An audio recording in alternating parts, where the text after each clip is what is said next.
I was hearing, I didn't know. You okay, honey? I want to say this to you. You've been so strong, and I appreciate your strength. I admire you for it, but I do want to let you know. I don't know. I'm missing something. I'm not that man I used to be back then, you know? I've been through a lot through that time.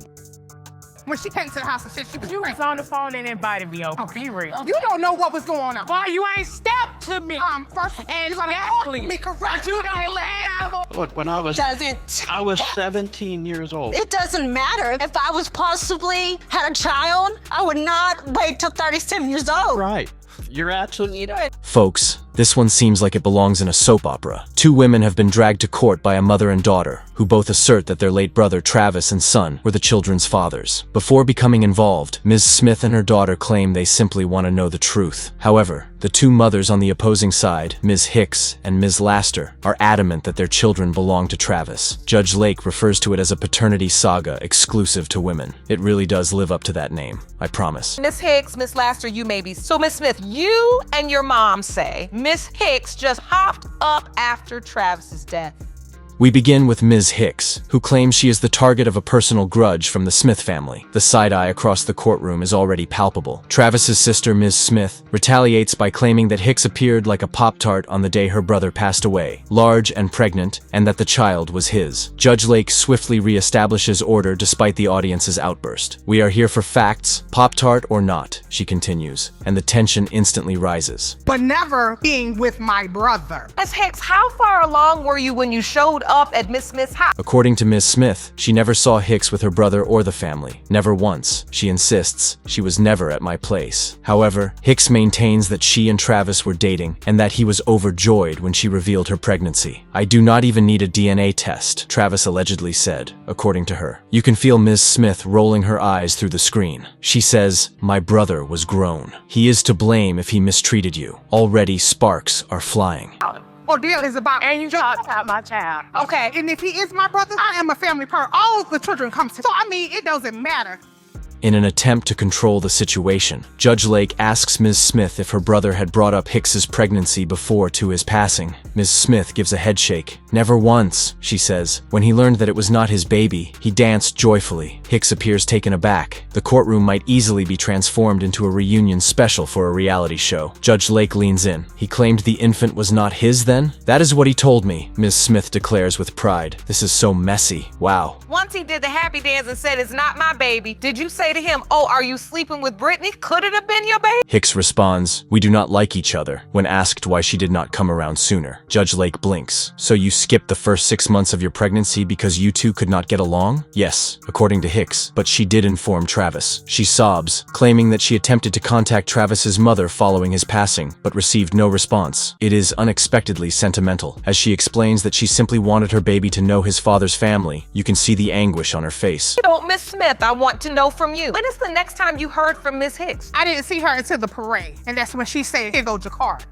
The next time Ms. Smith saw Hicks, she recalls. At a parade, she says, Hicks simply approached her son and said, "Here go, Akari." Ms. Smith continues, shaking her head. "He was almost one." The shocking revelation follows. According to Ms. Smith, there is evidence that Hicks was seeing another man at the same time. Hicks acknowledges it. She replies, "Yes and no," then defines courteous as having sex. Judge Lake says, "Oh, a whole new definition of cordial." Everyone in the room chuckles. And then he went away. I just was such in an emotional state of me being pregnant. I lost my friend. Like, we were friends first, so it hit different. I maintain that the other relationship ended prior to the conception of her child. She clarifies that after having an affair with the other man on December 18th, only Travis remained. She claims to have experienced emotional overload. "We had been friends since I was 5, so losing Travis affected her more than anyone could have imagined." For a little moment, the courtroom becomes more relaxed. Doubt, bewilderment, and grief mixed together. When it is time to go on to the next case and the next alleged baby, Judge Lake gives a slow nod. And she has 2 older kids that belongs to Travis. Okay. Yeah, so they come over like every other weekend or whatever. They can call, pick up the phone and call and say, "Auntie, I want to come over." Miss Laster comes in. According to Ms. Smith, Laster and Travis had 2 elder children who are beloved nieces. However, Laster now says Malachi, her 3rd kid, might also be Travis's. She stopped by and asked if Malachi could spend the night. "I thought she meant with his sisters," adds Ms. Smith. "He might be your nephew." she added. There are gasps in the courtroom. Judge Lake seemed taken aback as well. Imagine spending years raising your nieces and then discovering that they may have a brother you were unaware of. We're having sex, as usual. That was in January, and my ex and I had sex the following month in February. So that's where you get the two. Malachi was conceived after she and Travis got back in touch, according to Ms. Laster. Around December, he returned to town. They resumed dating, and they were having sex as usual. She then adds one more twist. The following month, February, she was also with her former partner. She acknowledges that is where you acquire the two. Judge Lake nods while taking notes, as if she were following a mathematical formula. So when you became pregnant, you kept it a secret? No, Laster replies. Not even Travis? Silently, she acknowledges that he discovered it later. It's just yesterday was time I touched that child. So yesterday was the first time you ever seen him in person? You can hear the pain in Travis's mother's voice the moment she takes the stand. I touched that child for the first time yesterday, she says through tears. For 4 years, she had no idea who Malachi even was. The courtroom falls silent. Judge Lake appears visibly moved. At this point, it's no longer just about science. It's about the family bonds that were lost amid secrecy and heartbreak. What was so emotional? Losing him broke me really, really bad. That was the first time I ever been with somebody that actually cared about. That was the first time, I met them and... Laster clarifies that she was unable to deal with Travis's passing on an emotional level. She sobs as she continues. He was the first man who truly cared for me. I was devastated to lose him. She notes that because Travis had already passed, she was unable to obtain a DNA test through the legal system. She claims that it was too late. It is not simple in Florida. Judge Lake nods sympathetically, obviously sensing the sorrow in each statement. We had some things going on for us, court issues with our children, with our 2 children, and they had to DNA test. Laster then admits that she did test her son, but in opposition to her former partner. She claims with pride that he was 99.9% not the father. Judge Lake narrows his eyes. Not the father. 99.9% of the time? Partly amused, partly perplexed, she repeats. There is laughter throughout the courtroom. She explains politely, "Ma'am, that means 0% likelihood. The math simply does not work that way." Judge Lake handles this situation with grace and humor. It is one of those traditional paternity court situations where science and miscommunication collide. By this court, the percentage of relatedness between Ms. Dolores Smith and Ja'Cory is 0.00%. You are not related. It is now time for both kids to see their results. The first envelope is opened by Judge Lake. Everyone is holding its breath over 3-year-old Akari in the Smith vs. Hicks case. Ms. Smith and Akari have a 0.0% relatedness proportion. You have no kinship. Hicks thanks the judge right away and murmurs, "I just needed closure." Startled by her composure, Judge Lake inquires as to whether she is aware of the father. Hicks responds yes with a nod. All she wanted was confirmation of the truth. It has been determined by this court, a percentage of relatedness between Ms. Dolores Smith and Malachi Laster is 0.00%. You are not related. Now it's Malachi's turn. Judge Lake announces that there is 0.0% relatedness between Ms. Smith and 4-year-old Malachi Laster. Gasps ripple through the courtroom. Crushed, Miss Smith sinks into her chair. "They both put me through all of this," she says, her voice trembling. Her mother reaches over,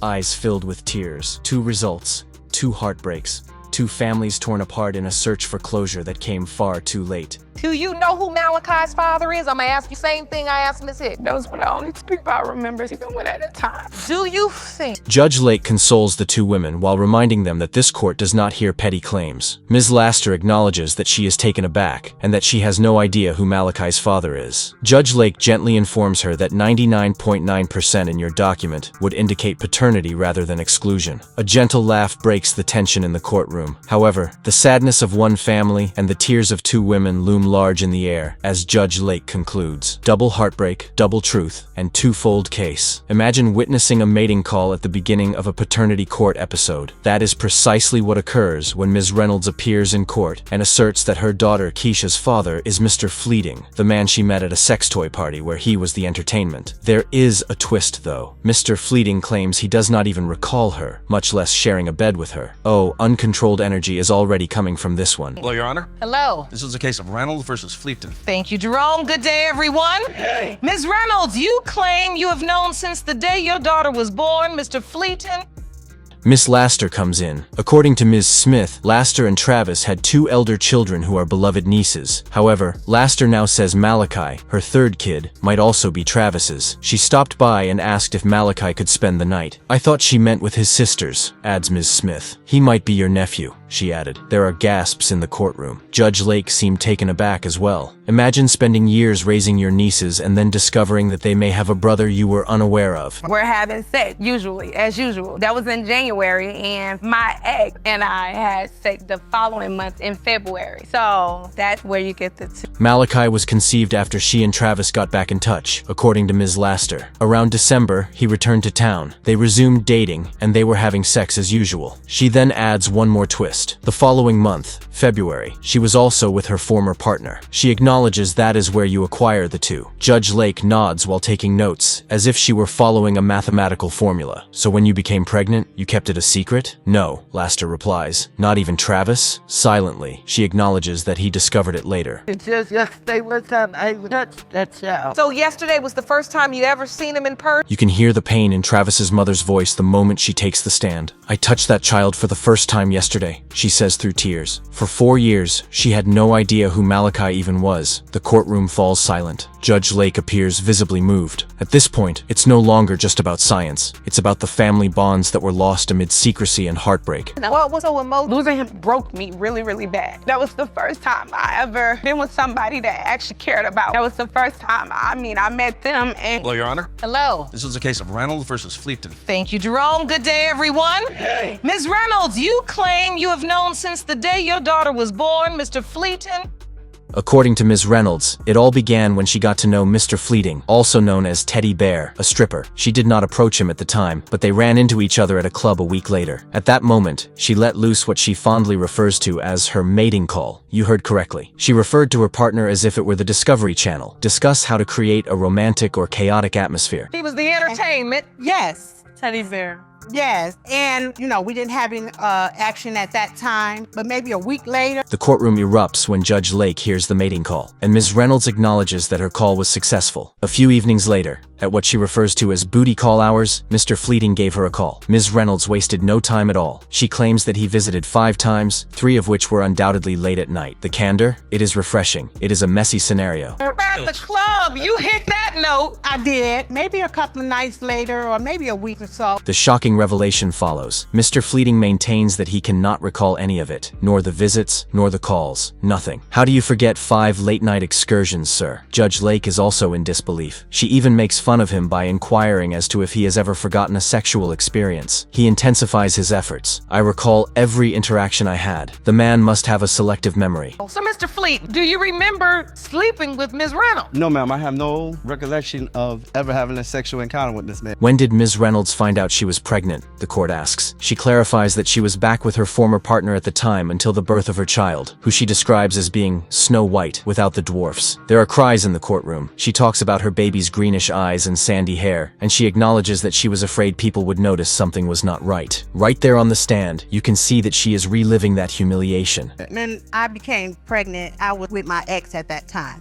because we were on and off. And at the time that I had an encounter with Mosaic, Ms. Reynolds claims she did not even snap photos of her infant throughout the first 9 months. In public, she would cover the child's stroller to keep others from seeing it. Just picture yourself living that secret. No, she would tell people that she is sleeping. As a new mother, this woman lived an entire undercover operation. Judge Lake listens with that empathetic, yet incredulous expression that she delivers so masterfully. The TV is both interesting and heartbreaking. green, brownish color eyes, sandy brown hair. And I said, oh my God. The startling revelation follows. Despite being aware that the child was not her ex's, Ms. Reynolds persuaded him that it was. Her cover narrative was that they had light-skinned cousins. This is next-level deception, ma'am. Judge Lake even brings it up. So you persuaded him using the same argument you were skeptical of? As if experiencing her own soap opera, Ms. Reynolds nods.